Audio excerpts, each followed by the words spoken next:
Indonesia memiliki banyak sekali legenda dari masing-masing daerah. Salah satunya adalah legenda Jaka Poleng dari Brebes.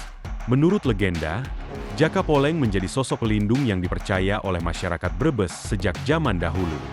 Bagi masyarakat Brebes dan sekitarnya, Jaka Poleng adalah sosok yang tentu tidak asing lagi. Banyak masyarakat yang meyakini bahwa Jaka Poleng, pemuda abdi dalam pengasuh kuda salah satu bupati Brebes yang kemudian hilang wujud setelah menelan kulit ari ular yang ditemukannya saat sedang mengarit rumput, hingga hari ini masih hidup sebagai pengemong, pengayom, masyarakat Brebes. Padahal kejadian tersebut sudah lewat berabad-abad silam.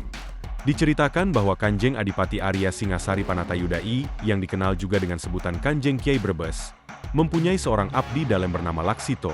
Ada juga yang menyebutnya Ki Reja. Laksito atau Ki Reja ini bertugas untuk merawat kuda Kanjeng Kiai Brebes, termasuk memandikan dan memberinya makan.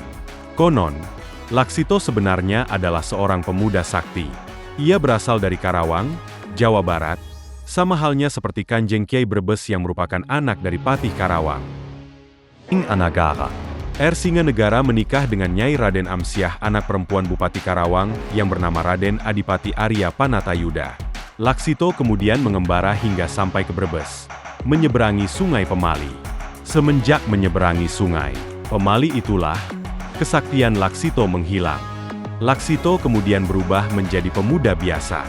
Suatu hari, Kanjeng Kiai Brebes mengadakan pengumuman bahwa dirinya membutuhkan seorang abdi dalam untuk merawat dan mengasuh kuda pribadinya, Kiai Gentaata, atau yang dijuluki pula dengan Si Gambir. Dalam tradisi Jawa, sebutan Kiai memang dilekatkan tidak hanya kepada orang yang dituakan atau dihormati namun juga kepada lainnya, termasuk benda-benda, seperti kereta kencana, gamelan, ataupun hewan-hewan milik raja-raja. Laksito akhirnya mengajukan diri kepada Kanjeng Kiai Brebes, dan kemudian diterima sebagai pengasuh Si Gambir. Karena kinerjanya yang bagus, Laksito kemudian menjadi abdi kinasih, pembantu kesayangan, dari Kanjeng Kiai Brebes. Suatu hari, dalam rangka mencari rumput untuk makan Si Gambir, Laksito menemukan potongan kulit ari yang biasa ditinggalkan oleh seekor ular setelah proses ganti kulit. Tertarik dengan model kulit tersebut yang berwarna poleng, belang, Laksito kemudian mengantongi kulit tersebut dan lalu membawanya pulang. Sepanjang perjalanan, Laksito mengalami keheranan. Ia yang memang gerapiak, ramah, senantiasa tersenyum kepada siapa saja yang ditemuinya berpapasan. Mereka pun senantiasa akan membalas senyuman Laksito. Namun, tidak kali ini. Laksito bahkan merasakan jika semua orang yang dijumpainya seperti tidak melihat dirinya. Puncaknya hingga ia sampai ke pendopo. Semua orang yang dijumpainya di pendopo pun seperti tidak dapat melihat kehadirannya. Mereka hanya dapat mendengar suara Laksito. Hingga pendopo pun menjadi geger. Laksito telah berubah menjadi suara tanpa wujud. Hal tersebut akhirnya sampai ke Kanjeng Kiai Brebes. Kanjeng Kiai Brebes pun kemudian menemui Laksito, meski ia sendiri tidak dapat melihat Laksito. Kanjeng Kiai Brebes kemudian meminta Laksito menceritakan gerangan apa yang telah dialaminya. Setelah Laksito menceritakan semuanya, Kanjeng Kiai Brebes pun meminta Laksito untuk mengeluarkan kulit ari ular tersebut dari kantongnya dan diletakkannya di atas meja. Setelah menuruti ucapan Kanjeng Kiai Brebes, wujud Laksito pun kembali nampak. Kanjeng Kiai Brebes akhirnya menyadari bahwa kulit ari ular tersebut memang memiliki tuah, yang jika dimilikinya akan menambah kesaktian dirinya. Kanjeng Kiai Brebes kemudian meminta Laksito menceritakan gerangan apa yang telah dialaminya.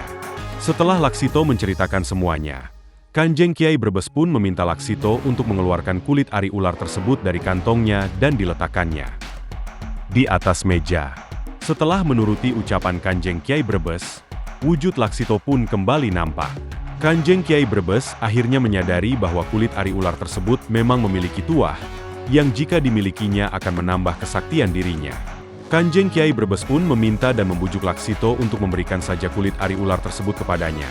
Karena menurut Kanjeng Kiai Brebes, kulit ari ular tersebut tidak ada manfaatnya bagi Laksito dan justru mungkin bermanfaat bagi dirinya.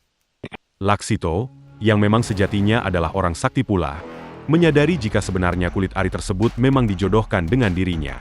Ia akan menolak permintaan Kanjeng Kiai Brebes. Keduanya pun bersitegang memperebutkan kulit ari tersebut, hingga Karena kalap demi mempertahankan kulit ari tersebut, Laksito memasukkannya ke dalam mulut dan menelannya semua. Laksito spontan mengademkan diri. Namun, apa lacur. Setelah itu tubuh Laksito pun kembali menghilang. Dan kulit ari yang telah ditelannya, tidak dapat dikeluarkan kembali. Kanjeng Kiai Brebes pun menyadari kekeliruannya dan begitu merasa menyesal. Ia akhirnya meminta Laksito untuk tetap mengabdi. Namun untuk tugas yang lebih mulia lagi, yaitu mengayomi masyarakat Brebes. Laksito pun menerima titah tersebut. Dan hingga kini, Laksito yang kemudian dijuluki Jaka Poleng, masih dipercaya oleh sebagian masyarakat Brebes. Laksito pun menerima titah tersebut. Dan hingga kini, Laksito yang kemudian dijuluki Jaka Poleng, masih dipercaya oleh sebagian masyarakat Brebes masih hidup dan terkadang menampakkan diri dalam wujud seorang pemuda. Bahkan tempat tinggal Jaka Poleng yaitu sebuah kamar yang berada di dalam pendopo Kabupaten Brebes. Sampai sekarang masih setia dirawat layaknya kamar tersebut, memang berpenghuni nama Jaka Poleng sendiri, diambil dari gabungan Jaka dan Poleng. Jaka artinya pemuda. Jaka dan Poleng. Jaka artinya pemuda. Dan Poleng diambil dari sisi kulit ari ulang tersebut yang poleng atau belang.